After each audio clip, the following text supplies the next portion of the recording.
नमस्कार। आज एक बात तो माननी पड़ेगी कि आदि पुरुष ने राजनीतिक, धार्मिक और साहित्यिक विचारधाराओं के मतभेदों को भी मिटाकर पूरे देश को एक साथ लाकर खड़ा कर दिया है। क्योंकि आदि पुरुष फिल्म के किरदारों, वीएफएक्स, प्रोडक्शन और सबसे ज्यादा संवादों की आलोचना हो रही है। ऑल इंडिया लेवल पर हो रही है, अखिल भारतीय स्तर पर हो रही है। Right wing, left wing, neutral सोच, आदि पुरुष के संवाद किसी के गले नहीं उतर रहे। फिल्म मेकर्स, कलाकारों के साथ साथ गुस्से की आग का सबसे ज्यादा शिकार मनोज मुंतशिर हो रहे हैं। मैं खुद मनोज मुंतशिर के शब्दों और उनकी कलम की प्रशंसक रही हूं। उनके इंटरव्यूज किए हैं, विद्वान व्यक्ति हैं, पढ़े लिखे हैं।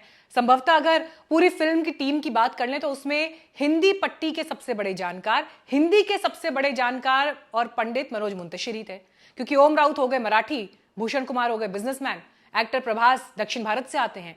तो एक गीतकार और लेखक के रूप में मनोज मुंतशिर ही इनमें सबसे विद्वान, हिंदी समझने वाले, भाषा की गंभीरता, शब्दों की गंभीरता और भारतीय जनमानस में श्री राम और उनकी गाथा के अस्तित्व को समझने वाले थे।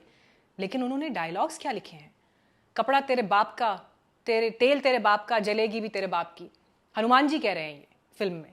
तेरी बुआ का बगीचा है क्या जो हवा खाने चला आया? हमारी बहनों को हाथ लगाएंगे तो उनकी लंका लगा देंगे। मेरे एक सपोले ने तुम्हारे शेषनाग को लंबा कर दिया, अभी तो पूरा पिटारा भरा पड़ा है। मैं हैरान हूं कि एक देश जहां लोगों ने फिल्म पठान में दीपिका पादुकोण की भगवा बिकनी पर बवाल कर दिया, ये बताते हुए कि भगवा संत परंपरा और हिंदुत्व का प्रतीक है, वहां कैसे बर्दाश्त कर लेंगे? रावण को रेड मीट खिलाते हुए, जानवर को सर्व करते हुए दिखाया जा रहा है। सीता माता का यूं झूलते हुए अपहरण हो रहा है। हनुमान जी प्रणाम करने की जगह यूं सीने पर मुट्ठी ठोकते हुए दिखाई दे रहे हैं। कैसे स्वीकार कर लेंगे? और ये वही मनोज मुंतशिर शुक्ला हैं जिन्होंने बाहुबली में खूबसूरत डायलॉग्स दिए थे, अभी तक लोगों की जुबान पर हैं। मेरा वचन ही है मेरा शासन। देवसेना औरत पर हाथ डालने वालों की उंगलियां नहीं काटते हैं तो गर्दन। ये वही मनोज मुंतशिर शुक्ला हैं जिन्होंने लिखा था, तेरी मिट्टी में मिल जावा, गुल बनके मैं खिल जावा, इतनी सी है दिल की आरजू। तेरी नदियों में बह जावा, तेरे खेतों में लहरावा, इतनी सी है दिल की आरजू। ये वही मनोज मुंतशिर शुक्ला हैं जो आज के दौर में हिंदी के सबसे लोकप्रिय कवियों में से एक हैं और खुलकर कहते हैं कि राम जी की सेना सिर्फ बजरंग बली की एक सीट छोड़कर पूरा थिएटर भर देना। आगे बढ़ो और गाड़ दो अहंकार की छाती में विजय का भगवा ध्वज। हर हर महादेव। जिन बजरंग बली के लिए सीट छोड़ी गई, उन बजरंग बली को ही आपने कह दिया कि भगवान, उन्हें हमने बनाया। वो भगवान थोड़े ही हैं, भक्त थे। खराब संवाद हैं, हास्यास्पद हैं, प्रभु श्री राम की गाथा के साथ खिलवाड़ करने वाले संवाद है। तो मान लीजिए ना, मानिए कि आपकी गलती, और कम से कम ऐसी सफाइयां मत दीजिए जिससे आपकी इज्जत पर और पलीता लगे। आज तक चैनल को दिए इंटरव्यू में आपने अब हनुमान जी के होने पर प्रश्न लगा दिया। वो श्री राम की तरह बात नहीं करते। बजरंग बली दार्शनिक बातें नहीं करते। बजरंग बली भगवान नहीं है, भक्त हैं। हमने उनको भगवान बनाया बाद में, क्योंकि उनकी भक्ति में वो पावर था।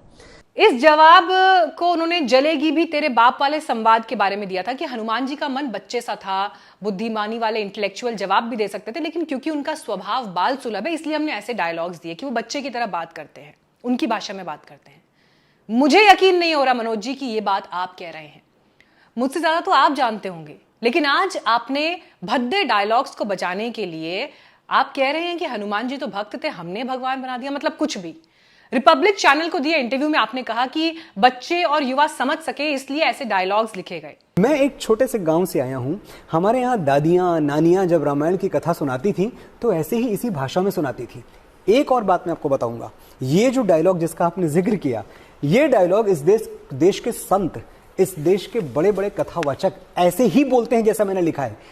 आपकी ये बात सुनकर लगता है कि आप भूल गए कि आप युवाओं की, आपको सुनने के लिए युवाओं की वो भीड़ उमड़ती रही है आयोजनों में।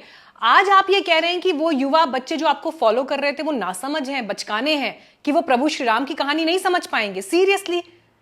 आपका ही लिखा हुआ है ना, तू आता है सीने में जब जब सांसें भरती हूं, तेरे दिल की गलियों से मैं हर रोज गुजरती हूं, हवा की जैसे चलता है तू, मैं रेत जैसे उड़ती हूं, कौन तुझे यूं प्यार करेगा जैसे मैं करती हूं। आपने ही लिखा है ये। आपने ये भी लिखा है जो प्राण देता है वो भगवान है, जो प्राण की रक्षा करे है वो वैद्य है, और जो प्राण बचाने वाला है वो क्षत्रिय है। बाहुबली का डायलॉग है। तो जब युवा इन गीतों को, इन डायलॉग्स को समझ सकते हैं तो फिर लंका लगेगी ये युवा फ्रेंडली बनाने के लिए इस्तेमाल किया गया, ये दलील मत दीजिए। रामानंद सागर ने जो रामायण बनाई थी, अगर वो उस दौर में देखी गई तो लोगों ने टीवी पर आरती उतारना शुरू कर दिया था। अरुण गोविल आज भी आम जनमानस के राम हैं। एयरपोर्ट पर मिलते हैं तो लोग पैर पकड़ लेते हैं उनके। दीपिका चिकालिया मां सीता के किरदार के बाद विज्ञापन और नॉर्मल एक्टिंग नहीं कर पाई, नाच गाने नहीं कर पाई, क्योंकि जनता ने उन्हें उस आदर्श के रूप में देखा। अरे छोड़िए आप उस दौर की बात, आप ये कह रहे हैं कि बच्चे कनेक्ट नहीं कर पाएंगे। कोविड का दौर याद है आपको? रामायण फिर टेलीकास्ट की गई थी।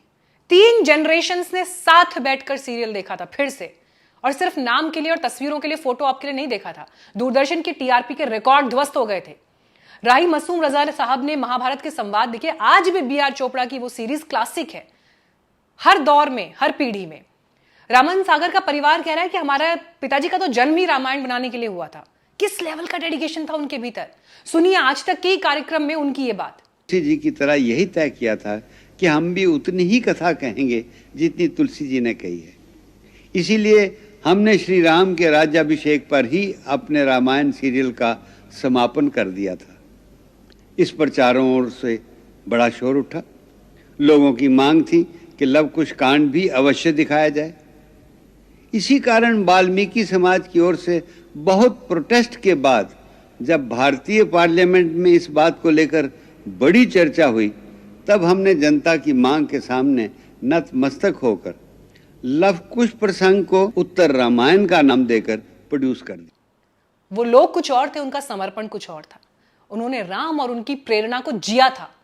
आपने बेशक कह दिया कि संवाद लिखने के लिए आप जूते बाहर उतार कर जाते थे, लेकिन जो डायलॉग आपने लिखे हैं उनसे ये भावना समझ नहीं आ रही है। कहां से प्रेरणा ली है? घी किसका? रावण का। कपड़ा किसका? रावण का। आग किसकी? रावण की। जली किसकी? रावण की। जी, ये भी एक दलील है कि दादी नानियां कथावाचक गांव देहात में ऐसे सुनाते रहे हैं किस्से, और इसीलिए आदि पुरुष में ऐसे डायलॉग्स लिखे गए। मालूम नहीं कौन सी दादी नानी की कहानियां सुनी हैं, देखी गई हैं, लेकिन यकीन नहीं होता।